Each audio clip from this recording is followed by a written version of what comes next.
হুজুর হুজুরে মারছে এবার। স্টুডেন্টকে আলিফ বাতাসা পড়াইছে না, সম্ভবত ঠিকভাবে উচ্চারণ করতে পারে নাই, তারে দিছে ছাপা মাইর।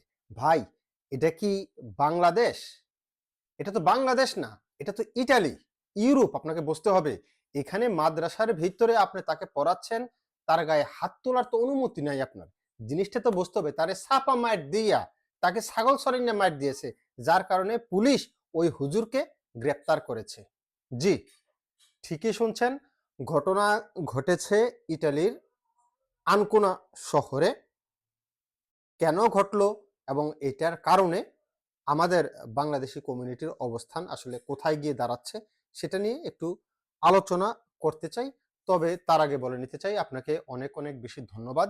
অল্প সময়ের মধ্যে আমি ইটালি থেকে বলছি পেজটাকে আপনারা এত রিচ দেওয়ার জন্য, এত ফ্যান ফলোয়ার, এত কমেন্ট, এত ভিউজ দেওয়ার জন্য সবার প্রতি আবারও আন্তরিক কৃতজ্ঞতা জানাই।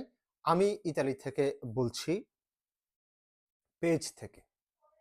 যেটা বলছিলাম, লাস্ট কিছুদিন ধরে আমরা বাংলাদেশিদের কর্মকাণ্ডে ইটালিতে অনেক বেশি সমালোচনা হচ্ছে, অনেক বেশি লজ্জাজনিত কাজ হচ্ছে, ঘৃণিত কাজ হচ্ছে।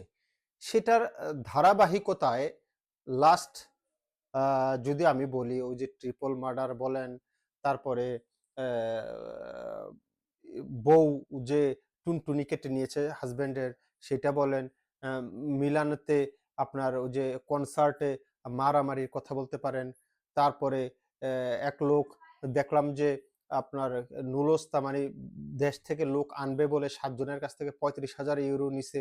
আসলে কোনো লোকে আনার কোনো ইয়ে নেই, সব কাগজপত্র সব জাল। তাকে রাস্তায় ধরে গালাগালি করতেছে। এগুলো সোশ্যাল মিডিয়ায় ভাইরাল হচ্ছে প্রতিনিয়ত। কারণ আমরা যদি মনে করি যে আমাদের ভিডিওগুলো শুধু বাংলাদেশিরাই দেখে, তাহলে আমরা আসলে বোকা স্বর্গে বসবাস করছি। কারণ এখনকার সোশ্যাল মিডিয়ায় এআই ভয়েস জেনারেটরের মাধ্যমে, এআই ভয়েস ট্রান্সলেটরের মাধ্যমে আমি যা বলছি তা কিন্তু ইটালিয়ান ভাষায় শোনা যাচ্ছে এবং ট্রান্সলেট অটোমেটিকলি হয়ে যাচ্ছে। সুতরাং আমরা যে ধরনের ক্যাপশন দেই, ভিডিও মেক করি কিংবা ছবি পোস্ট করি, সবই কিন্তু অন্য দেশের লোকজন সেটা দেখছে এবং জানছে।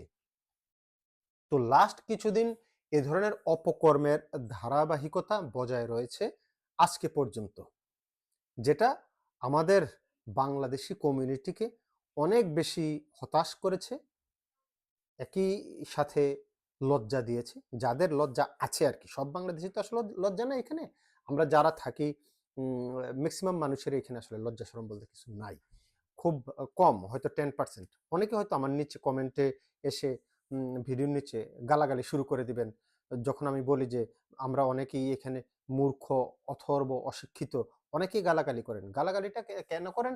ওই যে তাকে তার গায়ে লেগে গেছে তো জিনিসটা। যখন আমি বলি যে 95 কিংবা 98% এখানে মূর্খ, অশিক্ষিত, তখন সে এসে আবার বাজে কমেন্ট করে। কারণ বাজে কমেন্ট তো করবেই, কারণ সে তো বুঝেই গেছে যে আরে আমি তো স্কুলে যাইনি, চলে এসেছি ইটালি, এই লোক তো আমাকে নিয়ে কথা বলতেছে। সে বুঝা যায় যে কমন পড়ে যায়, কোশ্চেনটা বুঝেন না, আমি যখন বলি তার কমন পড়ে যায়, যে সে ধরেই নেয় যে আসলে তো আমি পড়াশোনা করি নাই, আমাকেই বলছে। এনিওয়ে, এটা হবেই, এটা জেনেই ভিডিও মেক করছি।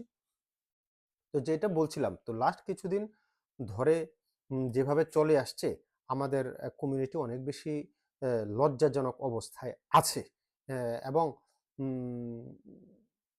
ইটালিয়ানরা মানে আগে আমাদেরকে যেই চোখে দেখতো, নট অনলি ইটালিয়ান, যারা অলসো অন্য দেশের নাগরিক যারা আছে, তারা আমাদেরকে যেই চোখে দেখতো, এখন আর সেই চোখে দেখে না। অনেকে মনে করেন না যে আগে ডান চোখ দিয়ে দেখতো, এখন বাম চোখ দিয়ে দেখে, তা না, জিনিসটা দুই চোখ দিয়ে দেখে, কিন্তু খারাপ দৃষ্টিতে দেখে আর কি। তো যেটা বলছিলাম, সেটার ধারাবাহিকতায় পরশুদিন একটা ঘটনা ঘটে গেল।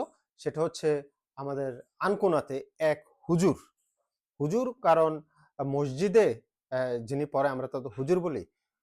বাংলাদেশে যেমন মক্তব আছে, এখানে তো মক্তব নাই, মসজিদেই এখানে আরবি শিক্ষা, ধর্মীয় শিক্ষা দেওয়া হয়।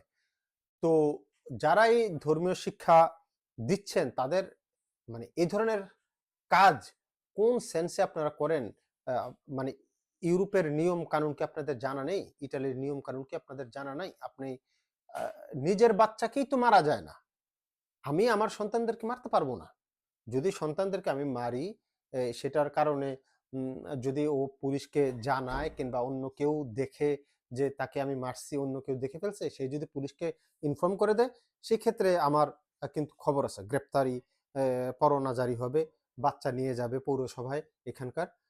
এগুলো কিন্তু আছে এবং অনেকে ঘরে মারছে বাচ্চাকে, ওই বাচ্চা বলেও নাই, এমনভাবে পাম-টাম দিয়া স্কুলের টিচাররা তাকে জিজ্ঞাসা করে, "তুমি এখানে কেন ব্যথা পাইছো? আমাকে বলো, আমি তো তোমার ভালো চাই, তাই না? বলো, অসুবিধা নেই, কে মারছে এখানে?" তো বইলা দেয় বাচ্চা পোলাপান একটা চকলেটের লোভে বইলা দেয় মা মারছে, বাপ মারছে। তখন কিন্তু বাচ্চাদের নিয়ে যায় এবং এখানকার বাবা-মাকে কিন্তু গ্রেপ্তার করে। এ হচ্ছে নিয়ম যে নিজের সন্তানকেই আসলে মারা যায় না। তো সেই জায়গায় যে বাচ্চারা মক্তবে যায় আরবি শিক্ষার জন্য, ধর্মীয় শিক্ষার জন্য, সেটাকে আপনারা এপ্রিসিয়েট করা উচিত যে ইউরোপের কালচারে থেকে বাচ্চারা যাচ্ছে মক্তবে। কিন্তু কি হয়, এপ্রিসিয়েট করার পরিবর্তে বাচ্চারা পড়া না পারলে বা কোনো নিয়ম শৃঙ্খলা যদি না মানে, ভঙ্গ করে, সেইখানে আপনি বেত দিয়ে বেত্রাঘাত তো করতে পারেন না। এটা তো আপনার মানে আপনার আ অধিকার নাই আপনার। এক কথায় আপনার অধিকার নাই অন্যের সন্তানকে গায়ে হাত তোলার। নিজের সন্তানকেই তো ভাই গায়ে হাত তোলা যাবে না, অধিকার নাই। এটা ইউরোপ, এটা বাংলাদেশ না যে আমি আমার যে ছেলেরে মেয়েরে ছাগল ছড়াইয়া মার দিলাম। এই তুই আমার কথা শুনলি না কেন, কইয়ে মনে করেন মাইর। কিংবা আ আ মক্তবের হুজুররা যেমন করে, তাব্বা দিয়া যা, গামছাইন্না দিয়া যা। তুই কইলি না কেন? এই মানে ছাপা মাইর দিতে দিতে, ছাগল ছড়াইয়া মাইর দিতে দিতে একেবারে অবস্থা খারাপ করে ফেলে বাংলাদেশে। তো বাংলাদেশের প্রেক্ষাপট, বাংলাদেশের আইন কানুন ডিফারেন্ট ইউরোপের চাইতে। তো বাংলাদেশে এটা ঠিক আছে, তাও ঠিক নাই, তাও ঠিক নেই, মারার তো দরকার নাই। কিন্তু বাংলাদেশে যেহেতু এটা অন্য আরেকটা দেশ, আর ইউরোপের ইটালি যেহেতু আরেকটা দেশ, এইখানকার এই দেশের যে আইন আছে, যে নিয়ম আছে, সেটা তো আপনাকে জানতে হবে। আপনি অন্যের বাচ্চাকে যে মারলেন, এখন কি করলেন? হ্যাঁ রে, মাইরে ছাপা মাইর দিয়ে ছাগল ছড়াইনা মাইর দিছে। অনেকে বলতে পারেন ভাই ছাপা মাইর কি আর ছাগল ছড়াইনা মাইর কি? ছাপা মাইর হইছে মনে করেন যে এমন ভাবে মারলো যে রক্ত বের হলো না, কিন্তু ভিতরে মনে করেন যে চামড়ার নিচে মাংস, রগ, রক্তাক্ত হয়ে গেছে ভিতরে সব। মানে থেতলাইয়া গেছে, যেটাকে বলে ব্ল্যান্ড হয়ে গেছে। এটাকে বলে ছাপা মাইর। আর ছাগল ছড়াইনা মাইর কি?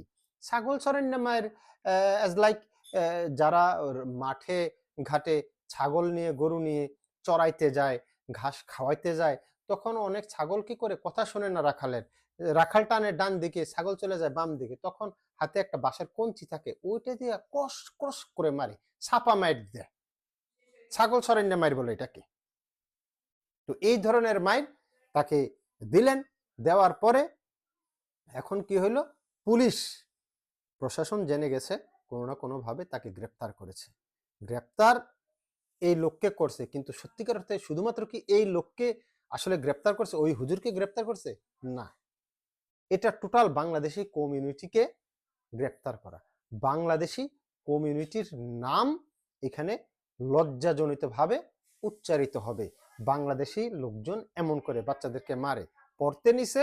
একে তো আপনি নিজের বাচ্চাকে মারার অধিকার নাই, আপনার নিজের বাচ্চা না, আরেকজনের বাচ্চা, তাকে আপনি মারলেন আরবি পড়ার জন্য। ভাই, সামার বাচ্চাদের স্কুল টিস্কুল বন্ধ, যারা যাচ্ছে তাদেরকে একটু আদর টাদর দিয়ে, চকলেট টাকলেট দিয়ে দরকার হলে পড়ান।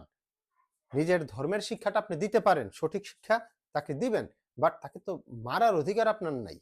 এই এক মাইরের কারণে এটা পেপারে চলে আসছে, টিভি চ্যানেলে চলে আসছে। এখন কি হবে? এখন এখন বাংলাদেশি কমিউনিটির নাক কাটা গেছে। নাক তো আগে কাটতে ফেলছে, যেগুলো হাড্ডি টাড্ডি আছে এগুলো কাটা গেছে আর কি।